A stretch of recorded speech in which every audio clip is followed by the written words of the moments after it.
আসসালামু আলাইকুম। ইসমত জাহান রেসিপিতে সবাইকে স্বাগতম।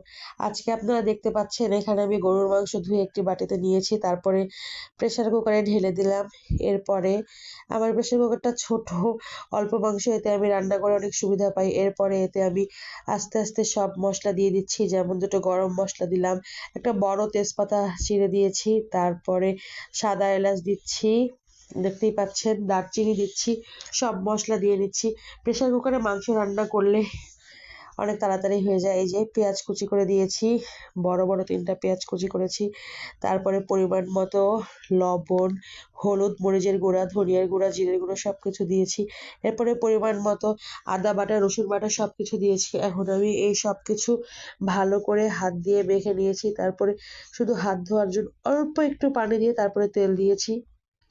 এরপরে এখন আমি ঢাকনাটি লাগিয়ে তো চুলার উপরে বসিয়ে দিয়েছি।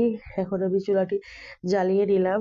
এরপরে আমি এখানে 7 থেকে 8টার মতো সিটি দিয়ে নিয়েছিলাম, কারণ এই মাংসটা একটু শক্ত শক্ত ছিল, বেশি সিটি দিতে হবে। এরপরে এতে আমি 3টা বড় আলু মাঝখান থেকে ফালা করে কেটে নিয়েছি, তারপরে আবার 2টো সিটি দিব। তারপরে আমি আবার প্রেসার কুকারের মধ্যে বসিয়ে দিয়েছি।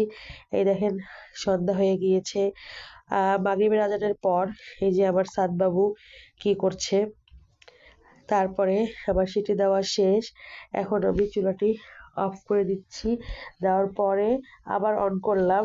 করার পরে এখন আমি এগুলো আলু আর মাংস একসাথে কষিয়ে নিব।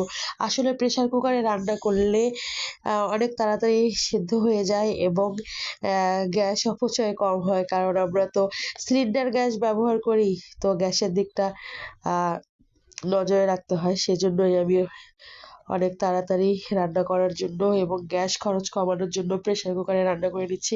এই তো ভালো করে কষিয়ে নিচ্ছি। দেখেন আসলে আমি আজকে গরুর মাংস আর আলু দিয়ে ঝোল করব, সেজন্য একটু ঝোল ঝোল রেখেছি। এর তো খুব ভালো মতো কষিয়ে নেব, যে পর্যন্ত মাংসের কাঁচা গন্ধটা দূর না হয়। এর মধ্যে আমি লবণ সবকিছু টেস্ট করে নিয়েছি, আমার কাছে সবকিছু ঠিক মনে হয়েছে। এই দেখেন ঝোলটা অনেক বেশি শুকিয়ে এসেছে। তো এখন আলু তো এমনিতেই ঝোল টেনে নেবে। এখন আমি চুলাটি অফ করে দিব, আমার কাছে মনে হচ্ছে হয়ে গিয়েছে। সো এখন আমি চুলাটি অফ করে দিব।